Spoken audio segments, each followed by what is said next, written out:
Buenas noches. El día de hoy voy a hablar sobre los rinovirus, sus factores de y mecanismos.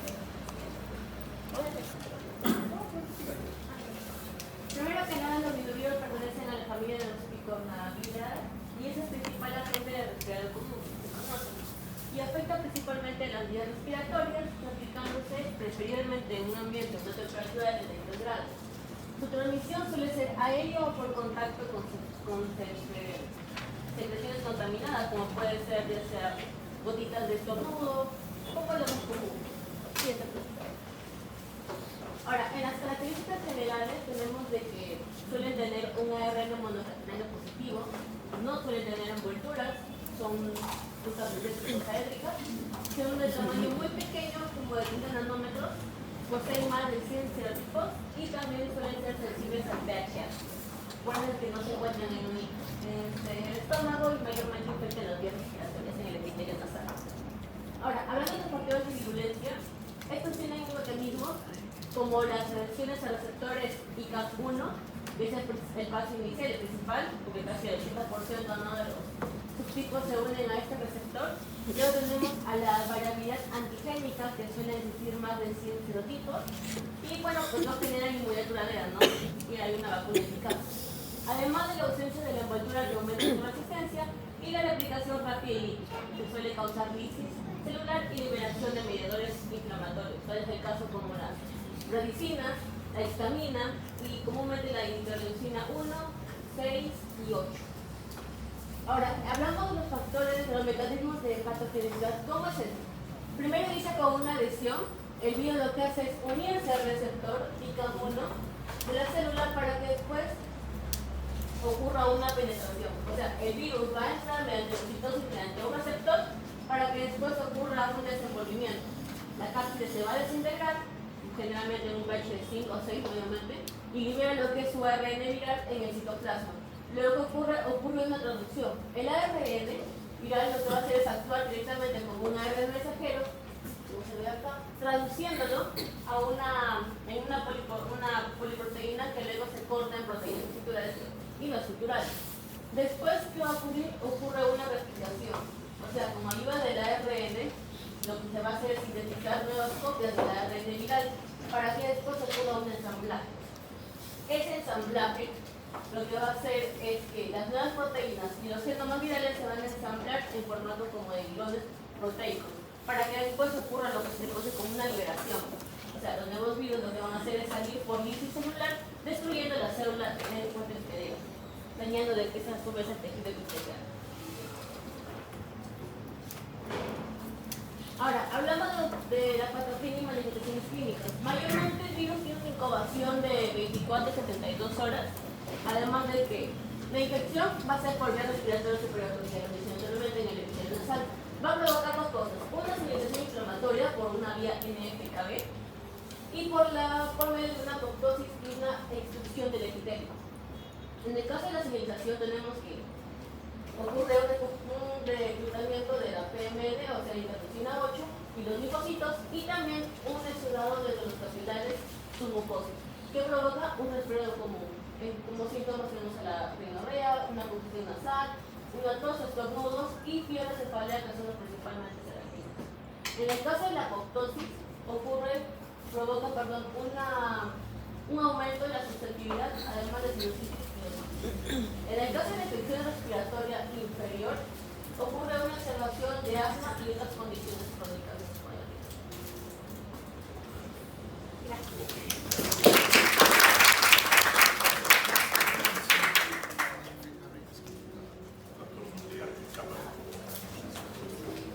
De este virus hay que recordar sus receptores. El rinovirus tiene tres tipos, tres grupos: grupo A, grupo B y grupo C. Los A y B son más frecuentes en humanos. El C también, pero es menos frecuente. El A y B es más frecuente. El receptor preferente del grupo A es el ICAM1 y del grupo B el LDLR, el receptor de lipoproteína de baja densidad. Son virus que hacen ciclo lítico, que infectan el... Los subgrupos A, B, C se refiere con su linaje. Claro, claro. Sí. Estos virus atacan el epitelio respiratorio superior y cuando les dice que hay más de 100 serotipos, del tipo A son más o menos 80 y tantos, del B son 50 y tantos, etc. Esa es la razón por la cual no hay vacuna. ¿Por qué? Me infecto con el rinovirus, digamos que es el A1. El virus ingresa a mi mucosa respiratoria, se replica, se desencadena mi respuesta inmunitaria, o sea, mis natural killer van a actuar, mis interferones van a actuar, la dendrítica va a capturar un pedazo de célula muerta, se la va a presentar al linfocito citolítico, el linfocito va a producir su acción destruyendo a las células infectadas y también se van a producir pues anticuerpos. Entonces me voy a recuperar. ¿En cuánto? Más o menos una semana, 7 a 10 días hay recuperación. Se acabó el resfrío. Pero ya tengo anticuerpos circulando contra el rinovirus, pero contra el A1. Si luego tomo contacto con el A2, va a pasar lo mismo, me voy a volver a enfermar. Eso explica por qué nos resfriamos con frecuencia. Profe, entonces, ¿cómo me explico que yo me resfrié, me pasó, pero mi compañero que estuvo al costado mío con mi estornudo no le pasó nada? Porque ella tuvo contacto, perdón Jesús, porque ella tuvo contacto con ese tipo de virus que tengo yo y ya tiene inmunidad. O sea que me tengo que enfermar 160 veces para tener inmunidad completa, en otras palabras. ¿Ahí? Esa es la explicación. A ver, vamos a invitar a Ivana para que pueda...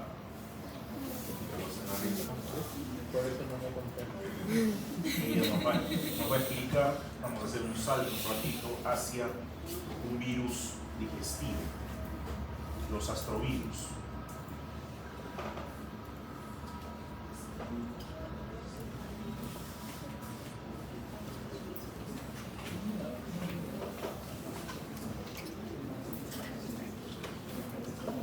Ahí está.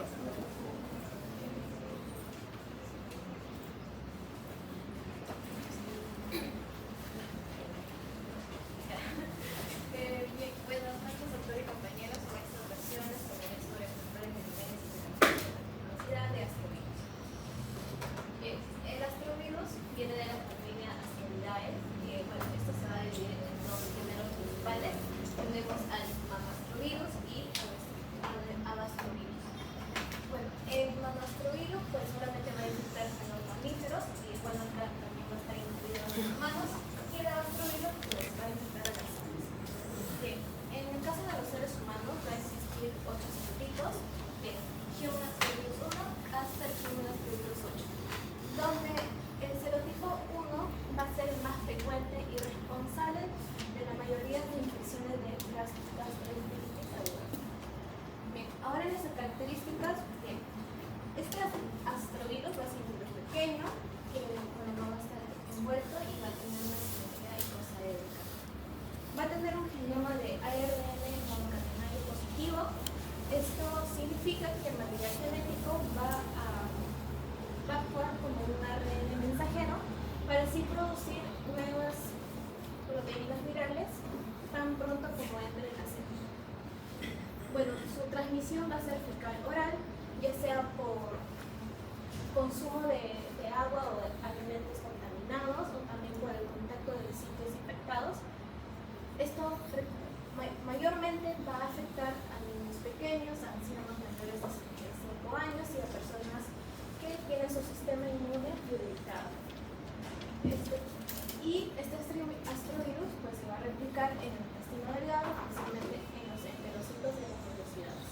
Bien, en factores de virulencia, pues se sabe que este astrovirus tiene una cárcel desnuda que le permite adherirse a los enterocitos del intestino delgado y también otra función va a tener de proteger al genoma, o sea, al ARN viral. Y también esto va a ayudar a evadir parcialmente la respuesta inmune al interferir con la actividad del complemento.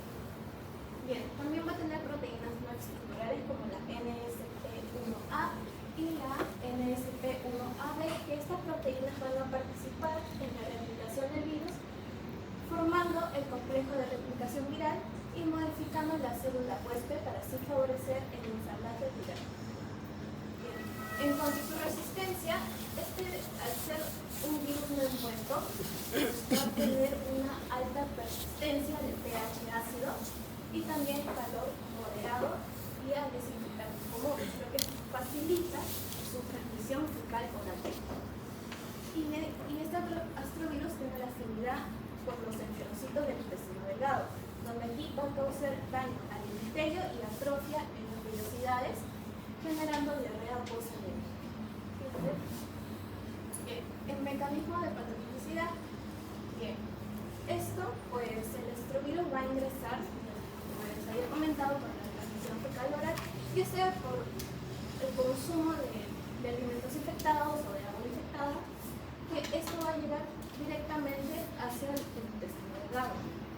Y es aquí donde pues, el virus se va a adherirse a los receptores que se van a encontrar en el enterocito gracias a las proteínas que se van a encontrar en su cápside, la BP25, la BP27 y la BP34. Bien, una vez que haya pasado esto, pues se va a haber una internalización por enterocitosis mediada por las latrinas, que esto pues básicamente va a ingresar con una vesícula que va a estar rodeada por una capa de proteína. Luego este virus pues, va a perder su cápside y va a liberar su genoma, o sea el ARN positivo, donde luego pues va a haber una traducción con las proteínas no estructurales, que es la NSP1A y la NSP1AB, donde van a formar el complejo de replicación. Luego el virus, pues, posteriormente el virus se va a replicar con su genoma y produce nuevas proteínas estructurales como la BP90 y la BP70 que está afuera. Entonces, una vez formado esto, pues estas proteínas se van a ensamblar formando nuevas partículas virales dentro del citoplasma del enterocito y se van a liberar por acción de caspases, destruyendo así el enterocito. Entonces, después de todo esto que haya pasado, el efecto final que va a tener la persona es que va a tener una atrofia en las velocidades intestinales.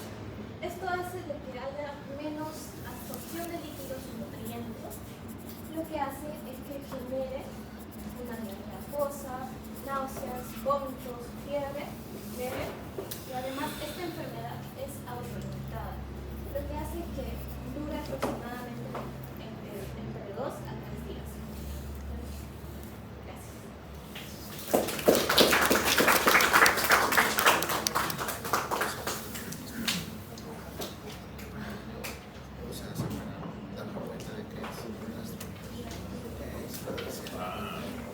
Cuando es una diarrea bacteriana, tú haces un grano de vaselina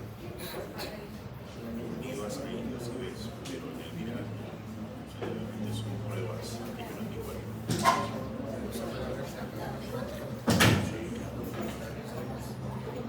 Y con suerte, porque como es autolimitada y no hace tiempo para cuando llegue la consulta,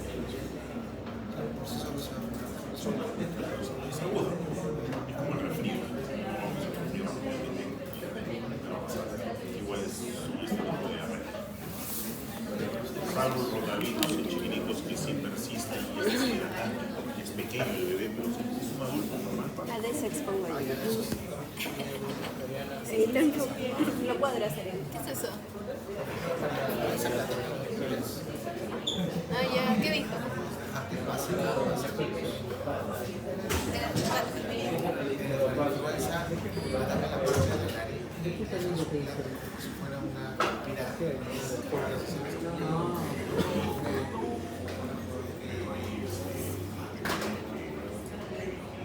Es que no haga el papo.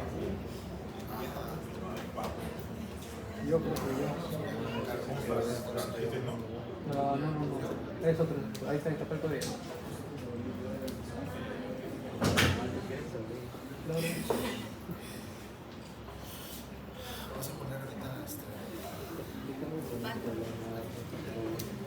compañero falta, que sí me gusta.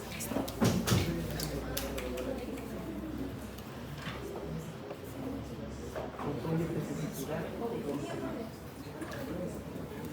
Quiero que apunten, ¿no? Como la verla.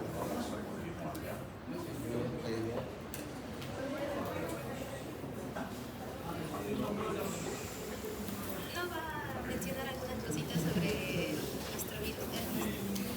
No, eso.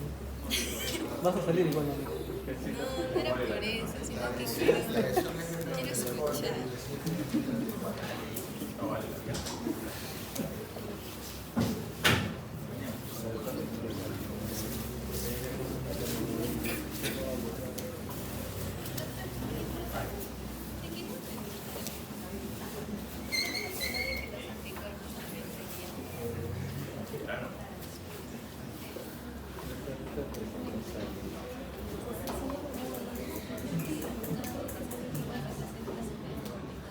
Por eso, son varios.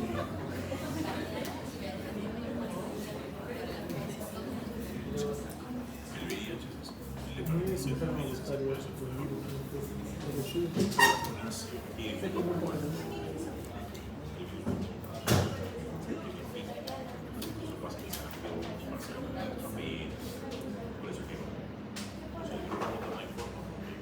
el virus no pasa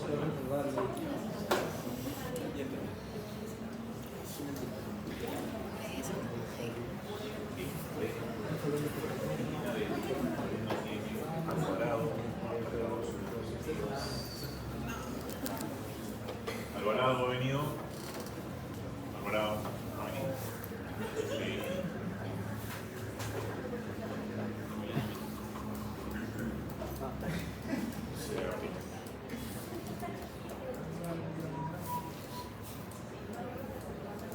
Ñante. ¿Dónde está tu diáfo, Ñante? No la veo. Sí está. Sí, está en la lista. Ya, muy bien, Ñante, adelante, tú sigues.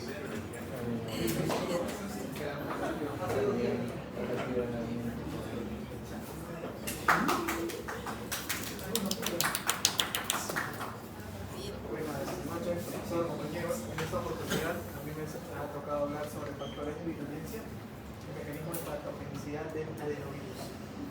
Siguiente. Como generalidades, vamos a ver que el adenovirus es un virus de ADN no envuelto. Ecosaédrico también, es desnudo, viene de la familia Adenoviridae y va a infectar principalmente a los humanos, animales, y las causas van a ser infecciones tanto virales respiratorias, a las conjuntivas como los ojos, en el tubo digestivo y en el tracto urinario también. Se va a encontrar en aguas contaminadas, en secreciones respiratorias, heces humanas, superficies y objetos contaminados. Muy bien, como factores de virulencia vamos a encontrar que este adenovirus va a tener una proteína de fibra, la cual le van a permitir al virus que se una a la célula huésped. También va a tener proteínas pentónicas, las cuales van a activar lo que es la endocitosis gracias a los receptores que vamos a encontrar ahí, ya sean los receptores CAR o la CD46. También vamos a encontrar los genes tempranos como la E1A y E1B, las cuales van a secuestrar a la célula y las van a poner a trabajar, ¿no? También vamos a encontrar lo que es la proteína E3, la cual va a evadir lo que es el sistema inmune para que éstas puedan replicarse, ¿no? Retrasar este sistema inmune para que comiencen a replicarse y sucedan así en las posteriores células, ¿no? También va a haber las proteínas E4, las cuales van a facilitar también lo que es la replicación del ADN, ¿no? Muy bien, en cuanto a mecanismos de patogenicidad, como ya lo mencioné, hace un momento, de los receptores CAR o los CD46, este virus va a adherirse, en este caso va a producir también lo que es posteriormente la endocitosis, mediada por la clatrina, para que pueda entrar a la célula, ¿no? Luego de allí va a haber lo que es la liberación y la replicación diaria. Aquí su ADN va a liberar su núcleo y va a usar la maquinaria celular para que se pueda replicar.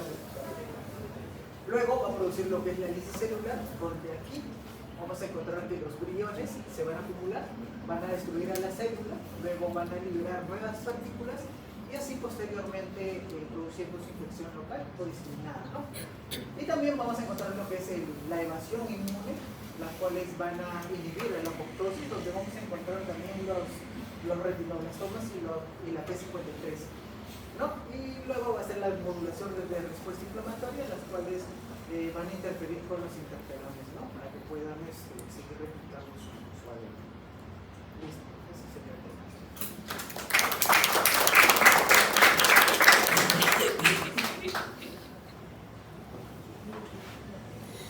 Dentro de los adenovirus hay varios serotipos. Algunos afectan intestino, otros afectan epitelio respiratorio y algunos que causan afectación en epitelio urogenital, producen cistitis hemorrágica también, ¿ya? Y ese receptor CAR, que es el receptor Coxsackie del adenovirus, lo vamos a volver a ver en un ratito cuando hablemos del Coxsackie, que es un receptor compartido entre esos dos virus.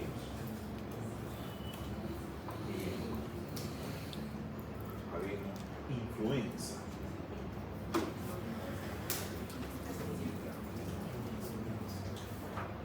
El virus de la influenza. A, B y C, también hay C, A y B. Claro, claro que sí.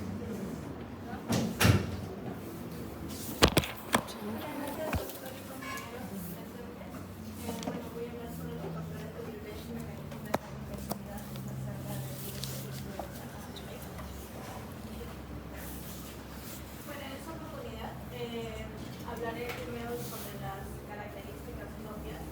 Bueno, vamos a considerar en primer lugar a la influenza A y la influenza B porque, según el libro de Murray, son tipos de influenza como que más relevantes debido a de que ellos son causantes de enfermedades significativas en el ser humano.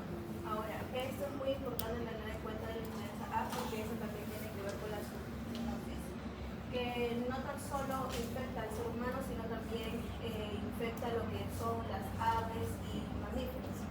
Ahora, ellos pertenecen a la familia Orthomyxomylidae, un orthomyxovirus que contiene más que todo va a tener a lo que es por así decirlo, su envoltura y un genoma que pues va a tener ácido ribonucleico y también va a estar segmentado, ¿no? Va a estar segmentado pero de un sentido negativo, en lo cual conforme voy a ir exponiendo voy a explicar el por qué es negativo y por qué se necesita también el complemento de la polimerasa para su perfecta función mediante unos mecanismos. Se dice que tanto la influenza A como la influenza B, en la influenza A más que todo se dice que tiene que ver con pandemias periódicas, como en el caso de la gripe a nivel mundial, y la influenza B tiene que ver con la epidemia anual. También como ya conocemos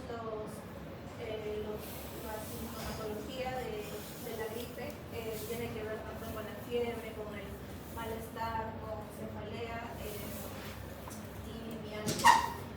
También según el libro de Murray he leído de que pues hubo un tiempo que fue en el año 1918 a 1919 en el cual hubo una gripe que se expandió, era la gripe española, lo cual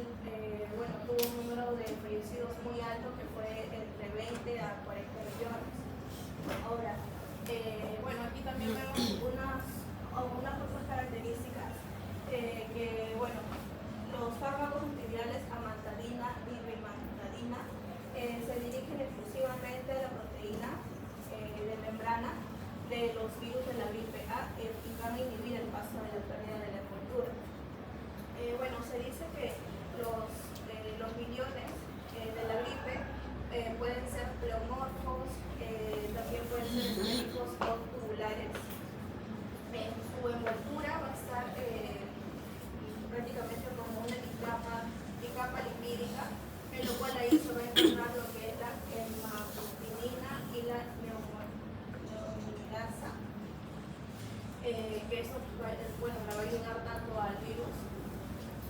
Bueno, también se va a encontrar lo que es los 8 segmentos, ¿no? que van a ser negativos, debido a de que pues bueno, estos son diferentes al tipo C, porque el tipo C solamente tiene 7 segmentos.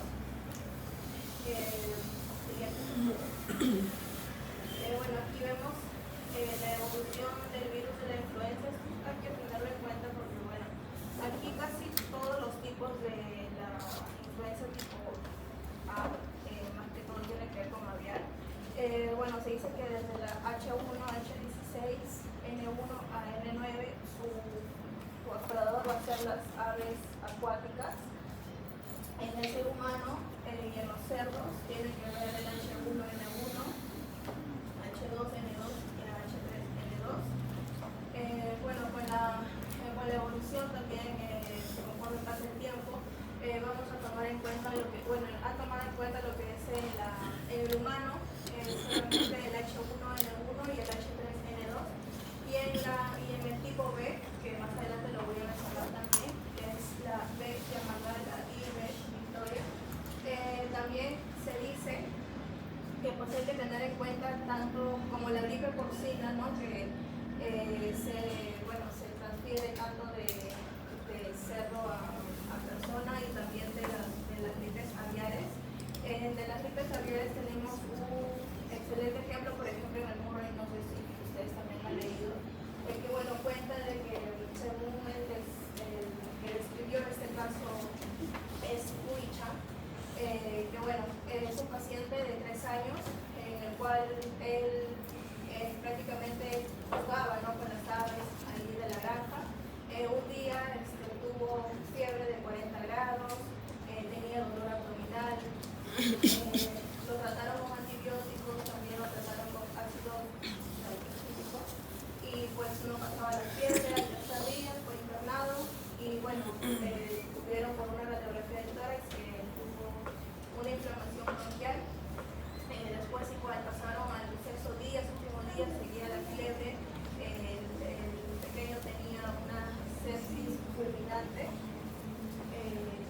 y bueno, también tuvo lo que es una coagulación intramuscular diseminada con una insuficiencia hepática y renal, y ahí es donde ya el paciente ya lamentablemente no inició, porque también encontraron una neumonía grave, ¿no? Entonces, eso es por el lado de la evolución del virus de la influenza.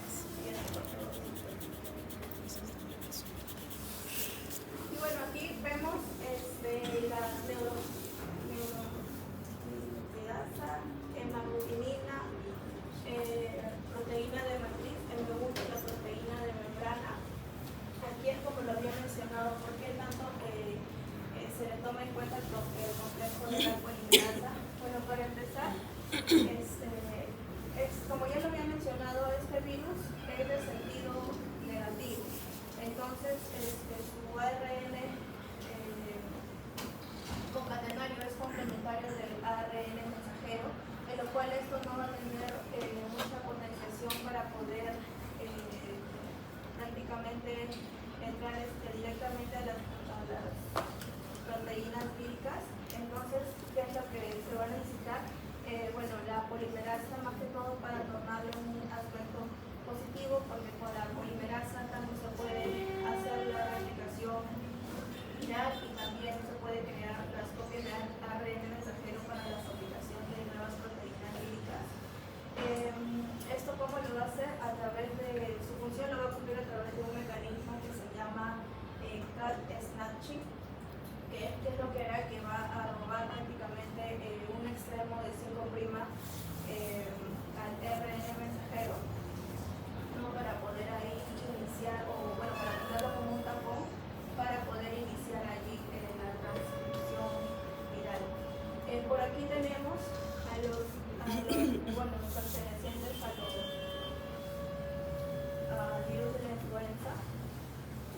Tanto el PB2, PB1 y PA son los complementos de la polimerasa, en También tenemos a la hemaglutinina, que es la proteína de adhesión vírica y fusión, el objetivo también del anticuerpo neutralizante. También tenemos la nucleocápside. También tenemos la Neuraminidasa. Que bueno, eso también le va a ayudar a que se libere el virus. También tenemos tanto la proteína de matriz, que es la proteína estructural vírica. También tenemos la proteína de membrana, que va a ayudar a eliminar la envoltura y también a la producción de la glutamina. Y también tenemos la NS1 y NS2, que son dos proteínas no estructurales. La NS1 va a inhibir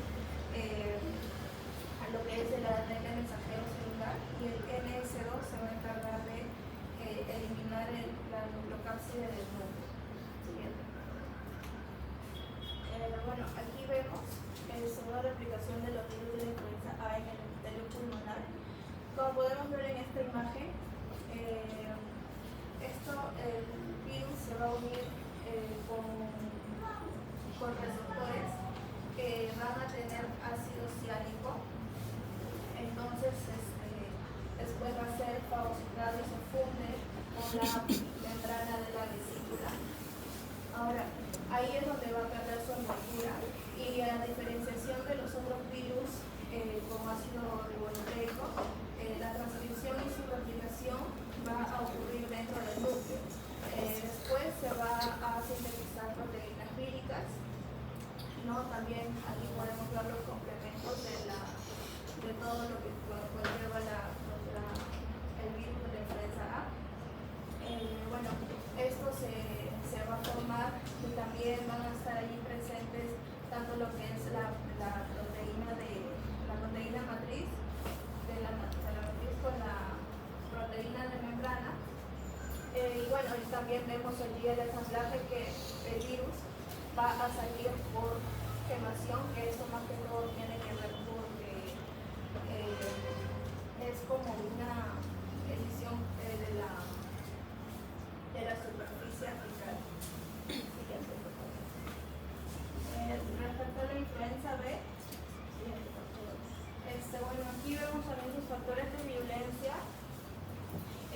Aquí una diferenciación es de que los canales no van a bloquear el M2, no van a bloquear el M2, así como se usa, por ejemplo, en el virus del tipo influenza A, utilizamos la proteína de membrana, ¿no? Entonces aquí también vamos a tener la proteína de la matriz, la proteína de la membrana integral. También vamos a encontrar aquí el complemento de la polimerasa. Y bueno, esto más que todo se dice de que la diferenciación con el tipo A es que este tipo de virus, su hospedador es el ser humano, y pues no se replica tanto así como en el tipo A, como con los animales y todo ello. Esto es prácticamente es como una gripe estacionaria, no causa pandemias ni epidemias fuertes, así a comparación del tipo A. Y bueno, aquí tenemos un estudio que encontré en un artículo científico, ¿no? En donde pues encontramos tanto la hemaglutinina como la neuraminidasa de los virus que han estado derivando a un ritmo más rápido que las décadas anteriores. Tenemos a lo que es el B Victoria y el B Yamada. Y eso sería de todo. Gracias,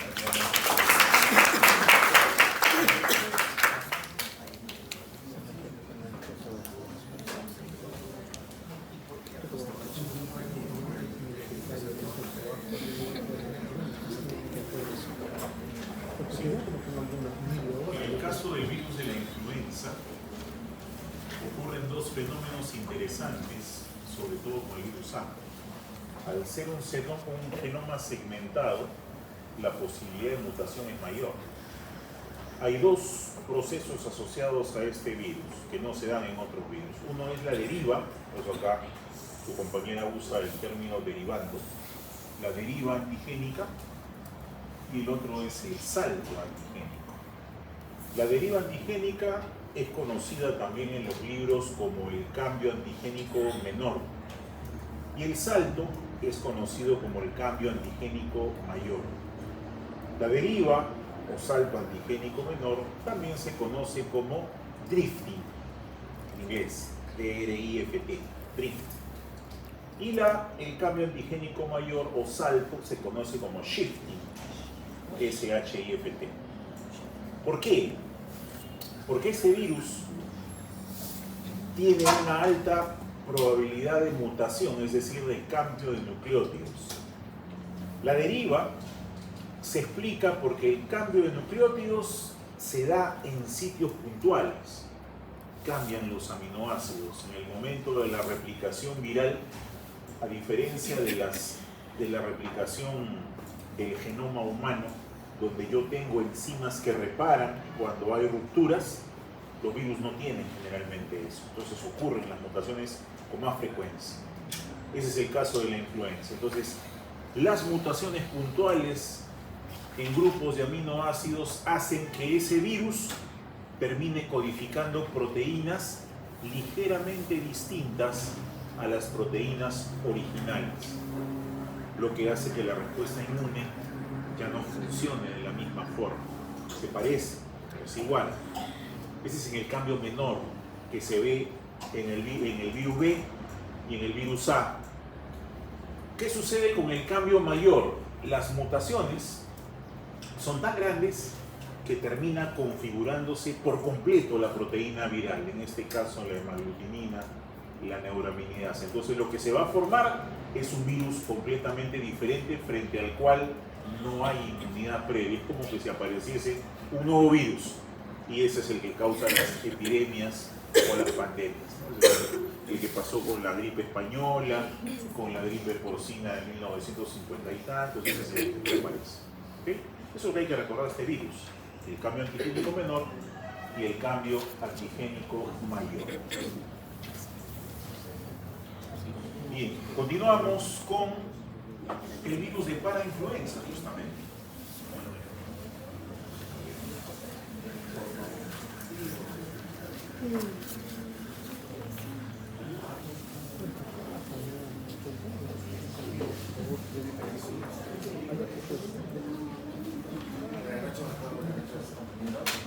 Vamos a ver el virus de la parainfluenza. Tiene mucho en común con lo que probablemente nuestra compañera nos haya escrito acerca de la influenza.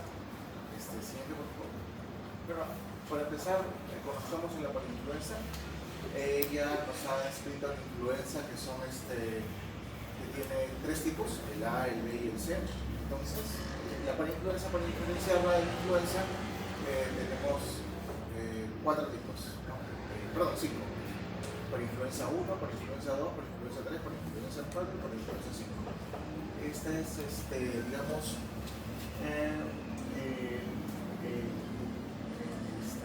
virus, el virión, porque es uno solo, virión, ¿no? Lo más importante de acá es, primero, la proteína de adhesión, que es la hemaglutinina de neuraminidasa, y la segunda proteína importante es la proteína F, que es la proteína de fusión. Esta proteína, este virus, el ciclo que va a realizar patogénicamente va a ser adhesión con la proteína HN, fusión con la proteína F de fusión, replicación y liberación. Acá está también taxonómicamente el orden, bueno, para saber cronología virales, familia para mí, subfamiliae, y bueno, también tenemos el género repirovirus, ¿no? Y el género rubulavirus. Esos dos géneros van a ser importantes porque están relacionados después con otras patogenicidades que el virus va a representar. ¿Sí? Por favor. El lugar en donde más ataca este Para influenza es en las vías respiratorias altas, donde causa inflamación. Acá no está, y es una vuelta, pero generalmente ataca, su grupo etario es niños de 6 a 3 años, por lo tanto el ambiente donde se van a contagiar son guarderías, parques, en estaciones de otoño y, bueno, mayormente ataca a los niños, varones, y acá está, ¿no? Se llama, cuando hay una laringotraqueitis a causa de este virus, se llama síndrome de Kraft, si no me equivoco, síndrome de Kraft. Entonces, como les he dicho, hay para influenza tipo 1, 2, 3, 4 y 5, pero ellos dividen así, ¿no? Si me da la laringotraqueitis viral, para influenza tipo 1, laringotraqueitis con bronquitis para influenza tipo 2 y así sucesivamente, ¿no?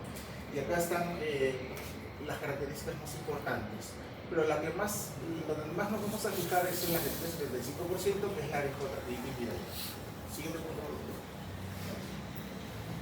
El mecanismo de infección del CRAP, que el CRAP ya saben que es la laringotraqueitis viral, primero es la transmisión, ¿por dónde se transmisión? Por secreciones, por vías respiratorias.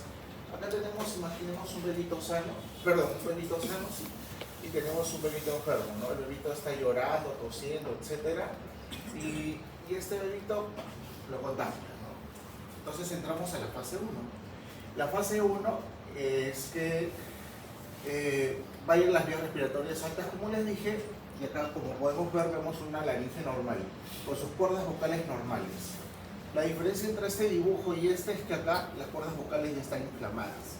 Entonces, ¿cuál es nuestra misión? Nuestra misión es que no se inflamen tanto, porque si se inflaman ya no va a pasar oxígeno y el bebé se va a ahogar y se va a morir. O sea, entonces, por eso acá dice, ¿qué es lo que pasa con la infección? Se adhiere al epitelio subglótico, hay una inflamación, hay un eritema y edema y hay deterioro de las cuerdas vocales, ¿no? Más que aún así los bebés lloran y todo lo demás. Bueno, estrechamiento de esta parte de acá, ¿no? El diámetro luminal, resistencia al flujo aéreo, no entra mucho aire, y el cuadro clínico es tos perruna y ventilación ineficaz, ¿no? Siguiente, por favor, doctor. Oye, bueno, por ejemplo, acá tenemos el cuadro clínico de este paciente, ¿no? Pues, por lo general es un cuadro leve. Prodrómo significa, digamos, antes de que manifieste los síntomas, ¿no? O sea, manifieste síntomas graves. Inicio, rinorrea, tos leve y febrícula, ¿no? Después vienen ya los síntomas un poco más fuertes, ¿no? La disfonía, tos, estridor inspiratorio. Ahora, donde no tenemos que llegar es la hipoxia. Por eso es que tenemos que tratar de sus vías respiratorias, más que nada desinflamar esa parte, porque es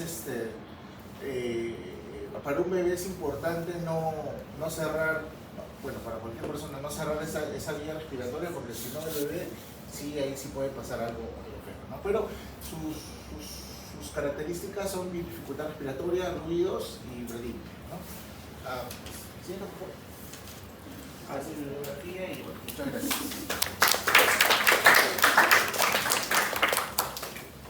Este virus hay que recordar el CRUP. CRUP es esa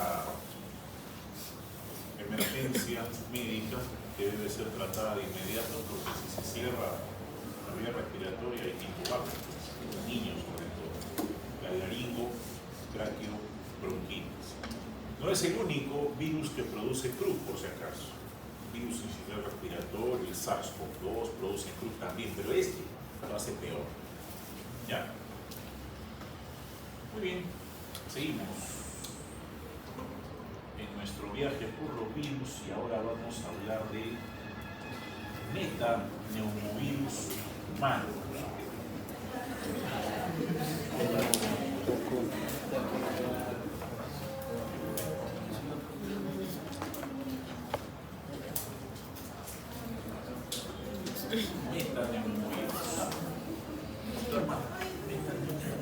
Buenas noches, profesores, buenas noches, compañeros. En el día de hoy yo les voy a hablar acerca del factor de virulencia y mecanismo de patogenicidad del metaneumovirus humano, también conocido por sus siglas como HMV1. Siempre por favor.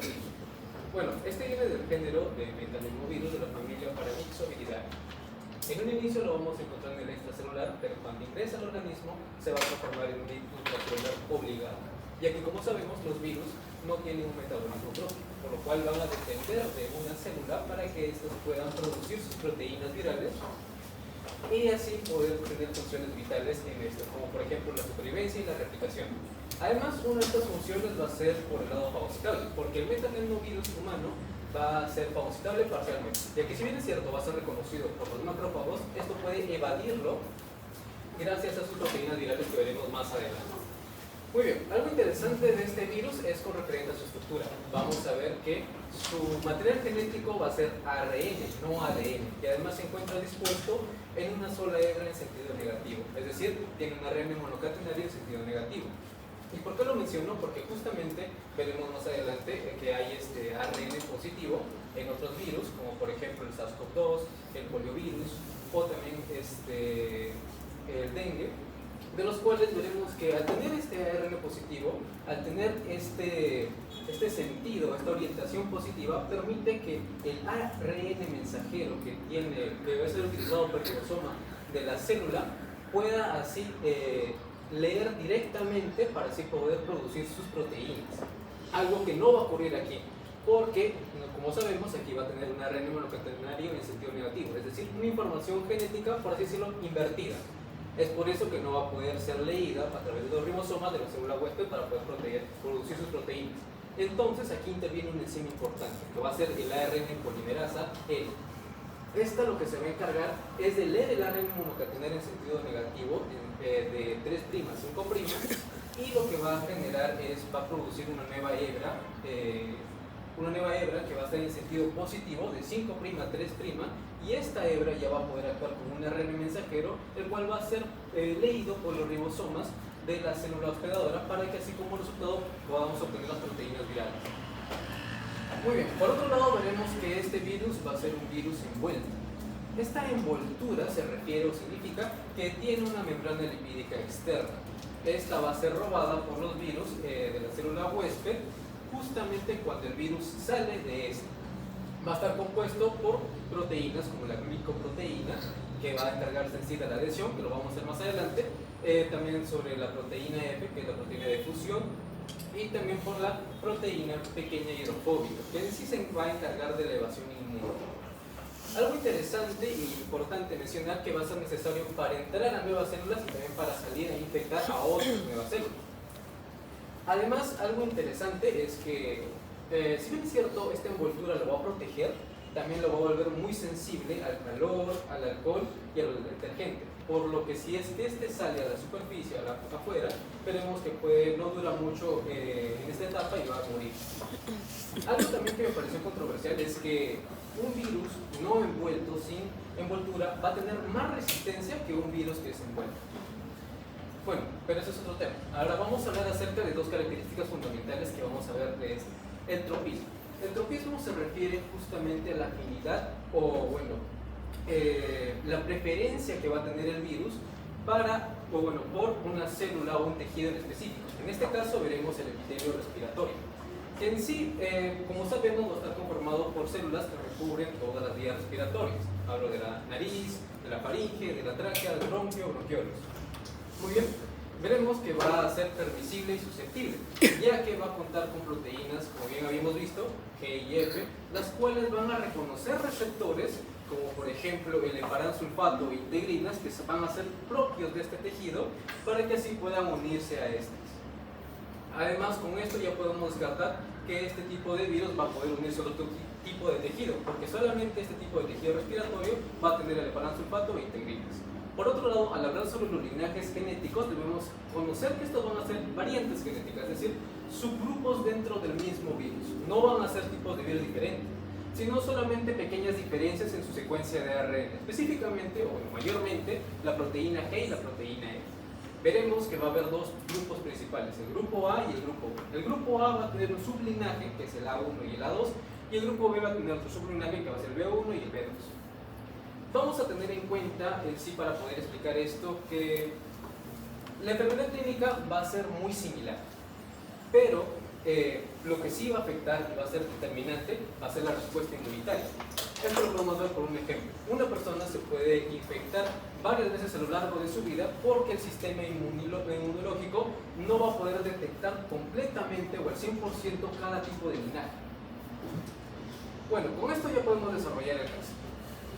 ¿Cuál es la puerta de entrada y la puerta de salida? Veremos que este virus va a entrar por la vía respiratoria a través de la inhalación de gotas o tal vez de un contacto con secreciones nasales o bronquiales. Justamente lo vemos cuando, un ejemplo, como un niño tose, una persona que inhala estas gotas o está en contacto con estas secreciones se va a infectar. Y ahora, ¿cómo va a salir? Va a salir justamente por las secreciones respiratorias. Una vez que este virus se ha replicado en la vía respiratoria, veremos que va a ser eliminado a través, o bueno, un ejemplo, como la tos que estábamos viendo. Ahora vamos a poder desarrollar lo que es la fase temprana, cuando el virus aún no hace daño, con referente a la fase de enfermedad cuando el virus ya está haciendo daño. Siguiente diapositiva, por favor.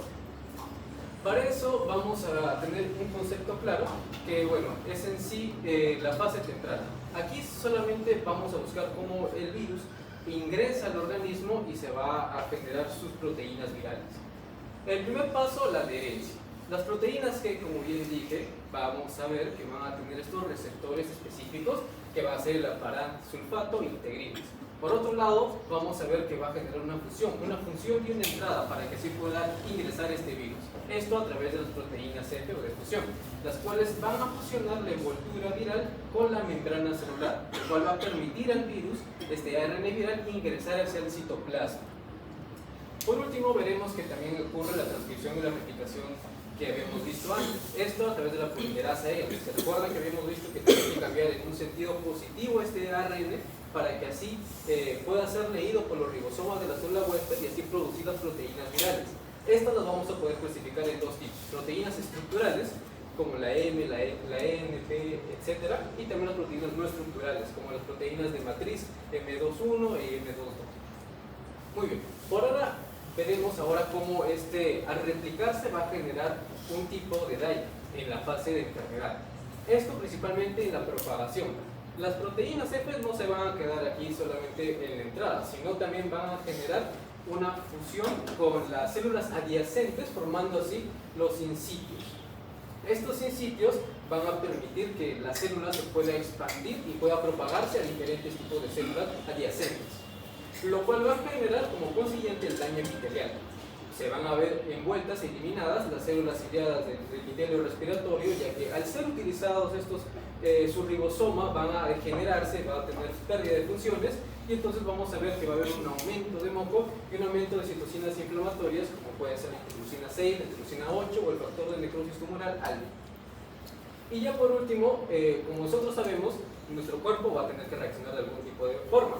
Justamente esto vamos a ver que es por el sistema inmunitario, pero el virus no se va a quedar atrás. Es por eso que va a tratar de evadirlo y va a tener una evasión inmune a través de las proteínas G, la SH y M22, las cuales se encargan específicamente de inhibir las vías de interferones tipo 1 y 3 y también la activación del linfocito T y las células dendríticas. Y ya por último, justamente hablando de que se va a producir un aumento de las citocinas inflamatorias, podemos verlo en las manifestaciones clínicas, como una bronquiolitis, que es justamente la inflamación de los bronquios, o una neumonía, que es justamente la inflamación de los sacos alveolares. Ahora, a manera de resumen, podemos esto aplicarlo en una dinámica de crecimiento viral. ¿Qué es lo que ocurre? En la adaptación, como habíamos visto, la adhesión por parte de la proteína G y la entrada a través de las proteínas F al epitelio respiratorio. Esta es la colonización inicial. Luego, la parte exponencial es cómo se replica para así poder generar sus proteínas virales. Veremos que esto es a través de las proteínas L, N y P. Justamente vamos a obtener un aumento de la carga viral. Luego veremos en la parte estacionaria. En esta, justamente estábamos hablando de ya cuando hace daño, y acá se forman los sincitios y también se produce lo que es la evasión inmune para que no pueda morir este virus. Pero como bien dije, va a ser fagocitable parcialmente. ¿Qué pasa cuando es reconocido por un macrófago? Lo va a eliminar. Entonces veremos una fase de declive. Aquí va a haber una respuesta inmune por parte de nuestro organismo, es decir, estos macrófagos, pero también veremos que el virus va a querer recuperarse y puede haber una reinfección posterior, como habíamos visto por los tipos de linaje. Y ya por último, reconocer los factores de virulencia que van a ser como sus armas. Y por último, los mecanismos de patogenicidad que van a ser cómo utilizan estas armas. Primero, hemos visto la glucoproteína G, la adhesión, la proteína F, que es la proteína de fusión, la proteína SH, que es la proteína hidrofóbica pequeña, el M21, M22, que van a ser proteínas reguladoras de transcripción y replicación, el N y P, que justamente sirven para la replicación eficiente del genoma. ¿Y cómo va a ser utilizado? Justamente por la entrada respiratoria, a través de la unión de los receptores que va a tener la proteína G, la replicación intracelular por la polimerasa L, que hemos visto que traduce este ARN en sentido negativo o positivo para que así se pueda replicar. Y luego veremos, bueno, producidos las proteínas, y luego vemos la formación de sincitos, que ya es justamente como el daño epitelial por las proteínas E. Y ya para acabar los dos procesos, que es la inflamación y evasión inmune de interferón, que habíamos visto, lo que le va a ocasionar una persistencia breve. Y ya como resultado clínico, lo que estábamos viendo a continuación en las manifestaciones clínicas, la bronquiolitis, la neumonía y la exacerbación asmática. Eso sería todo. Gracias.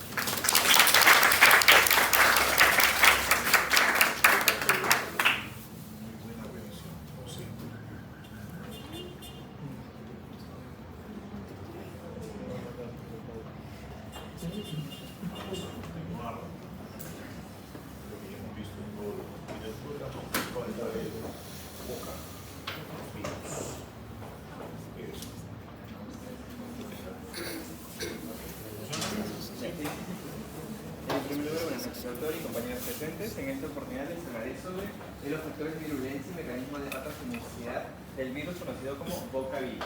Siguiente diapositiva, pues.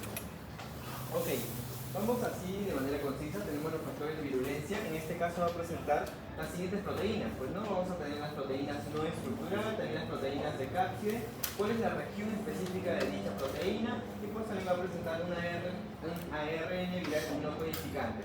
Vemos con la primera proteína, que vendría a ser la no estructural, que viene a ser la NP1, pues esta va a bloquear la interferón tipo 1, o sea, tanto las vías del STAT1 y la IRF3, las cuales estas cumplen un papel muy importante en la célula, ya que de esta manera se puede defender de los virus. Pero en este caso, al estar afectados por el dicho esto del bocavirus, pues no se va a poder activar el gen de la interferón tipo B. Y ahora, la STAT1 no entra al núcleo y por lo tanto no va a activar pues, la defensa innata y adaptativa.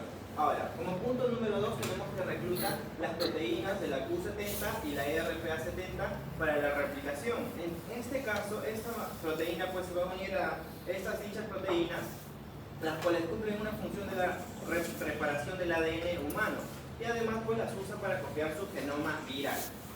Ahora, veamos el siguiente proteína, que tampoco es no estructural y vendría a ser la NC1. Esta pues va a suprimir la NF de la KB, que reduce la inflamación, por lo tanto inhibe la vía de la NFKB, lo cual bloquea la señal de alerta celulares. Es decir, que no va a haber un mecanismo de alerta dentro de la célula y por lo tanto pues este virus va a poder replicarse dentro del núcleo de dicha célula, pues, ¿no? Ahora tenemos el inhibidor potencial de apoptosis. Ahora, sabemos que esta célula infectada no va a morir por el dicho de que por esta proteína, pues, ¿no? Y al no morir, pues esta tiene más tiempo dentro de esta célula. Ahora, también actúa como helicasa y endonucleasa, que hace la replicación del ADN viral. Recordemos que este virus también tiene un ADN monocatenario y pues también tenemos su proteína de cápside. En este caso vamos a tener la BP1, la BP2, en este caso pues van a mediar la unión de receptores celulares. Tanto la BP1 como la BP2 reconocen y se adhieren a receptores específicos del epitelio respiratorio. Ahora, recordemos que el bocavirus no solamente tiene sí 4 subespecies, se podría decir. Solo la primera afecta las vías respiratorias, pero tanto de la especie del 2 al 4 van a afectar de manera gastrointestinal. Ahora, y estas pues se adquieren por transmisiones fecal-oral. Ok.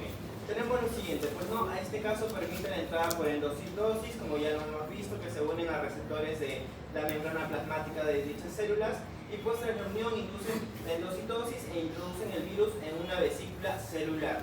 Ahora, recordemos que estos también van a escapar del fagosoma, y es así como este virus no llega a morir, pues, ¿no? Ahora, ¿cuál es en sí La región proteica de dicha proteína de la NP1, de la BP1 vendría a ser la BP1U, que en este caso va a tener un factor importante, pues no la actividad tipo PLA2, que facilita el escape del endosoma para liberar el genoma viral. Ahora, también tiene su ARN viral no codificante, que en este caso vendría a ser la BOCA-CR, que interactúa con proteínas virales o celulares para favorecer la replicación o el camuflaje inmunológico. Siguiente, por favor. Ahora vemos de manera breve pues, el mecanismo de patogenicidad. ¿Cómo ingresa al cuerpo? En este caso, el primer tipo de este bocavirus pues ingresa por la vía aérea, por inhalación de secreciones respiratorias infectadas y también por las famosas microgotas. Ahora, llega a las vías respiratorias altas y bajas. ¿A qué se refiere con esto? Pues a la nasofaringe y a los bronquios. Luego tenemos la adhesión e invasión del epitelio respiratorio. Las proteínas BP1 y la BP2 se adhieren a receptores celulares específicos. El virus es internalizado por endocitosis en células epiteliales ciliadas. Y es así pues como va a ocurrir la inflamación en dicha zona. Tenemos el escape intracelular y la liberación del genoma. En el endosoma pues la región BP1U rompe la membrana, que es la actividad tipo PLA2, y pues el ADN viral se libera en el citoplasma y accede al núcleo. De esta manera pues va a utilizar estas proteínas acá para que controle y de esta manera se dé la replicación de su genoma o de su ARN. Ahora, tenemos acá pues, ¿no? la manipulación del núcleo o instalación. La proteína NC1 inicia la replicación del ADN viral. La NP1 pues recluta proteínas del huésped, tanto las proteínas del Q70, el RFA70, ya sabemos que controla el procesamiento del ARN viral. El virus activa las vías celulares de reparación del ADN para replicarse más eficientemente. Luego tenemos la evasión del sistema inmune, como ya lo vimos, el NP1 bloquea la producción de interferón tipo 1, activa la respuesta, evita la respuesta antiviral, mejor dicho, pues no. Tenemos también la proteína SN1 que inhibe la activación de la interferón KB, que disminuye la inflamación y pues como resultado vamos a tener que el virus se esconde y se replica sin ser atacado. Y es de esta manera que se podría decir que pasa desapercibido. Luego tenemos el daño celular y tisular, que en este caso tendríamos una infección directa de células ciliadas, que en este caso las viene a destruir. ¿Esto qué es lo que va a causar en la persona? Pues va a haber una pérdida del aclaramiento mucociliar y va a haber una obstrucción de las vías respiratorias. ¿Cuáles son los síntomas que podemos encontrar en este caso? Pues viene a ser la tos, la fiebre, las sibilancias y la dificultad respiratoria. ¿Cuáles son las potenciación de otras infecciones? Pues al debilitar la inmunidad local, en este caso este vendría a ser el tipo 1, el HBV1, que es el otro nombre del bocavirus, y pues esta facilita la coinfección con otros virus, también la BCR y la influenza, como ya lo había mencionado con anterioridad, y pues esto agrava el cuadro clínico respiratorio en la persona. Y por último pues tenemos que persiste la inflamación crónica. El virus puede no eliminarse completamente, es decir, que todavía puede estar presente en nuestro cuerpo, quedando en amígdalas o en el epitelio. Ahora, ¿qué es lo que puede suceder? Pues mantiene la inflamación, reaparecen nuevos episodios y prolonga la enfermedad en el paciente. Y eso sería todo, muchachos.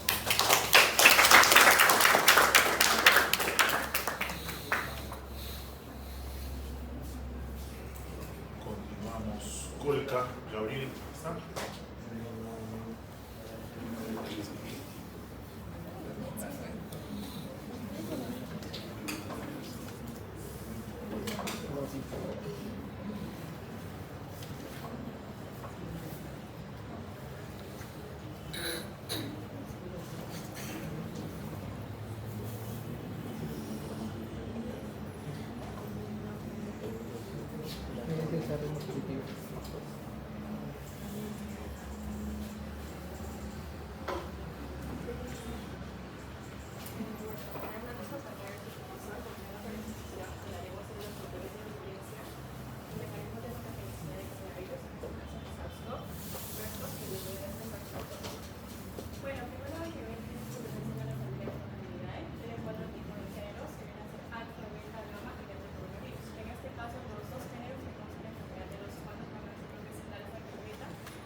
esto es caracterizado por una secreción nasal muy abundante, de manera que lleva un resfriado líquido. Siguiente, por favor.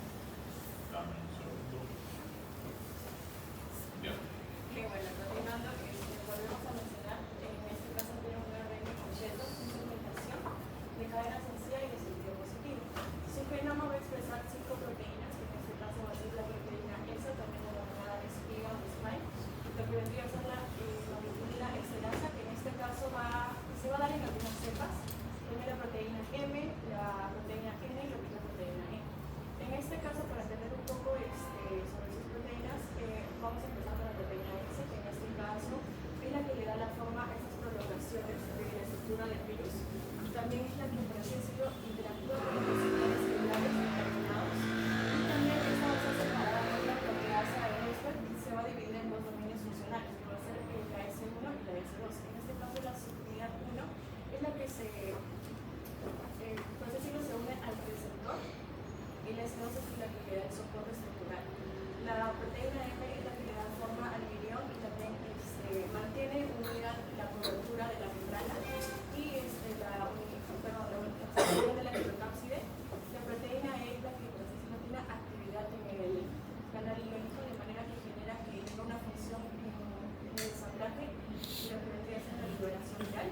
Y la proteína N es la que cumple con la función de la encapsidación del genoma viral. En la parte del genoma de los virus que podemos utilizar aquí, vemos que el SARS-CoV-2, el SARS-CoV-1, el H5N2, esos van a expresar lo que son las proteínas estructurales, como ya lo mencioné, que vienen a ser la S, la M, la N y la E, pero en estas dos cepas de aquí, por así decirlo, expresan una proteína más, que viene a ser la hemoglobina esterasa, que me lo estaba mencionando. Ahora pasando con el SARS-CoV-2, también denominado síndrome respiratorio agudo severo, este fue el primer, por así decirlo, cepa que generó una pandemia grave en los seres humanos. Fue identificada en Chile en el año 2002. Su reservorio natural van a ser los murciélagos, el animal intermediario va a ser la cebera. Y aquí puse que es un tropismo en el receptor de la enzima convertidora de angiotensina 2.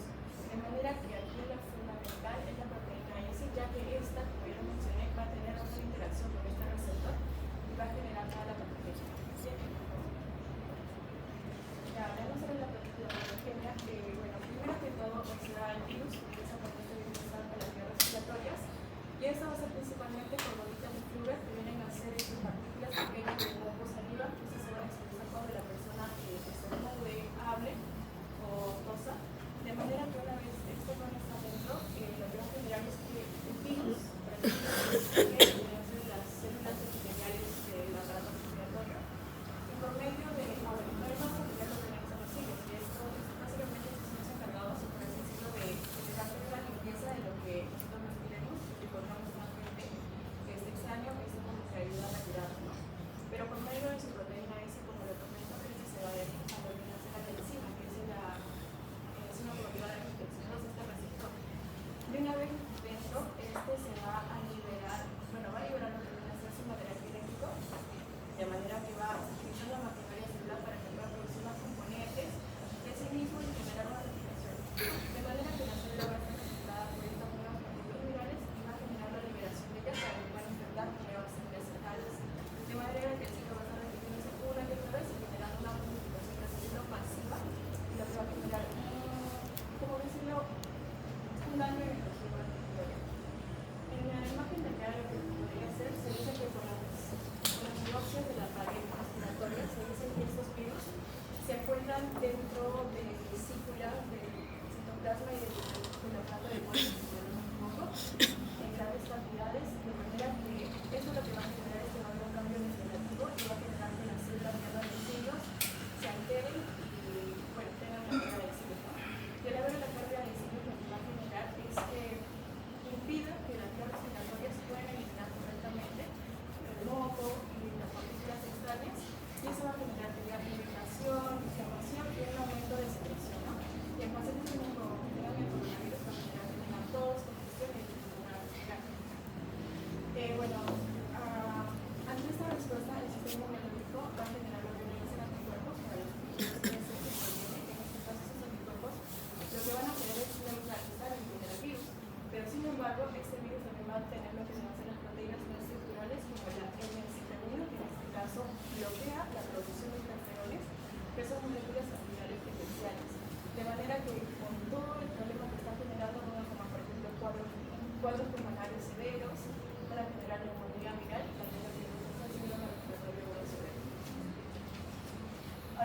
MERS-CoV, bueno, tiene una serie de síndrome respiratorio de origen medio, es decir, no en la área de COVID en el año 2012. Su animal, bueno, para su desarrollo, mantener esta murciélago, pero con animal intermediario en ese también. Pero a este va a ser diferente ya que este actúa pero por el receptor del tipo 4. De manera que tiene las mismas estructuras, de manera que van a tener lo que son las proteínas vesiculares SMN, la función nacional 4. De manera que este receptor se va a encontrar en células del sistema respiratorio, también en el riñón, el intestino y también en el venas del corazón. Esta proteína S, como ya lo estoy mencionando, también se puede tener una subdivisión, ¿no? De manera que va a tener la S1A y la S1B. La S1A se une al ácido fólico y esto es lo que ayuda a los virus a estabilizarse, a tener una mayor infección. En cambio, la S1B actúa directamente como el receptor y este ayuda a que el virus pueda ingresar al cerebro. De manera que vemos aquí como que la proteína y vemos que el virus ya ingresa, libera su material genético, utiliza la maquinaria celular para producir proteínas estructurales y no estructurales, de manera que las células se van replicando, estas van llenando de metros y nuevamente liberan esas para que puedan tener más células. En las proteínas no estructurales, aquí es donde vemos también la NHP1, que en este caso ya su función es degradar el ADN mensajero de la célula huésped, bloqueando su producción de proteínas celulares, incluyendo la proteína de participación en la resolución. De manera que van estableciendo la acción de los interferones, ya que los interferones tienen así como, por así decirlo, una defensa ante infecciones virales. De manera que el sistema inmune lo que va a generar es que va a tener una respuesta ineficiente, por así decirlo, entre los primeros días. Y esto va a generar que el virus se empiece a multiplicar de manera evasiva y esto va a producir una lesión directa en el interior respiratorio, va a dar una pérdida de cilios, ampliaciones de infecciones, va a obstruir los bronquios y también va a generar tos y dificultad para respirar. Tras un lapso de tiempo, el sistema inmune se va a activar, pero va a tener una respuesta como que más fuerte, desordenada, lo que va a generar la liberación de las citoquinas. De manera que estas citoquinas, por así decirlo, van a generar la tormenta de citoquinas. Y estas son como que sustancias inflamatorias que, por ejemplo, quieren ayudar a eliminar el virus. De manera que esta tormenta de citoquinas genera la inflamación severa del tejido pulmonar, aumenta la permeabilidad vascular y la salida de líquidos en los alveolos, provocando un edema pulmonar y también la falta de la salida de contribución a la orina respiratoria. Como ya lo estoy mencionando, esta receptor que es el TB4, como está localizado en los órganos, no se puede seguir fuera del aparato respiratorio, produce, por ejemplo, un cuadro renal agudo, diarrea o alteraciones cardíacas. Por último, lo que viene a ser el SARS-CoV-2, este también tiene la misma estructura que estoy mencionando, pero aquí su genoma, por así decirlo, mantiene un marco de lectura, de manera que 2/3 van a codificar 16 proteínas no estructurales, en este caso de la MCP1 a la MCP16, y en este caso 1/3 lo que va a generar es que van a producir proteínas, o sea, 9 proteínas accesorias y las proteínas estructurales, que van a ser la S, la N, la E y la M. La S, la N y la E. De manera que en este caso la proteína S va a tener lo que es un dominio del receptor, o sea, va a tener mayor actividad por este receptor que viene a ser enzimas convertidores de seccionadores. Bueno, para explicar cómo que crece la célula, bueno, aquí vemos la imagen que es de la virus, que en este caso va a penetrar la célula por medio del receptor. De manera que este se va a unir al receptor por medio de las proteínas S, que en este caso son las que hay una mayor función por esta. De manera que la S1 ayuda al virus que se pueda utilizar, por así decirlo, de manera que va a estar ahí el virus, pero no va a poder ingresar a la célula, de manera que necesitan la ayuda de lo que viene a ser la enzima, que viene a ser el DNA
la proteína E y la proteína X se van a, por decirlo, ensamblar en el laboratorio. De manera que con esto ya vamos a obtener lo que es el virus maduro, estamos en el proceso de exocitosis. De manera que una vez en la liberación de estos virus, la respuesta inmune del cuerpo va a generar la liberación de las citoquinas nuevamente. De manera que estas citoquinas, como ya estoy mencionando, son como que sustancias inflamatorias eliminadas. Pero dependiendo de la infección, ¿no? Si la infección es, por así decirlo, masiva y intensa, van a generar la tormenta de citoquinas. De manera que tras todo esa respuesta, o sea, fuerte de las citoquinas, van a terminar dañando el tejido, de manera que van a generar que los pulmones se inflamen, los vasos sanguíneos se inflamen, y genere la activación de la coagulación, generando trombosis y también lo que es el daño vascular.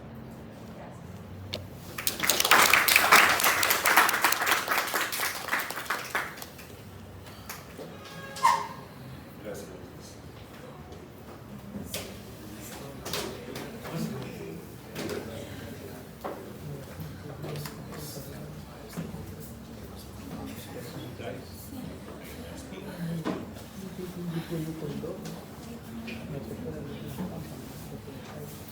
Buenas noches, doctor y compañeros. Hoy voy a hablar sobre los mecanismos de patogenicidad y los factores de violencia de la parotida. Bueno, la parotida también es conocida como papera. Esta va a ser una enfermedad viral que va a afectar lo que son las glándulas salivales, sobre todo de la parótida. Esta enfermedad va a ser causada por el virus de la parotiditis, que va a pertenecer a la familia Paramyxoviridae. En cuanto a su estructura, pues va a ser un ARN monocatenario que es de cadena simple, de sentido negativo. Como lo pueden ver ahí, va a tener una envoltura lipídica, que se la va a obtener de la célula hospedadora, con proteínas virales, que va a ser la proteína HN y la proteína F. También va a tener una cápside o microcápside, que va a ser helicoidal, que esta va a contener lo que es el ARN viral. Y también va a contar con proteína M y la polimerasa, que esta va a replicar más que nada el genoma dentro de la célula. En cuanto a su tamaño, va a ser de 150 a 300 nanómetros aproximadamente.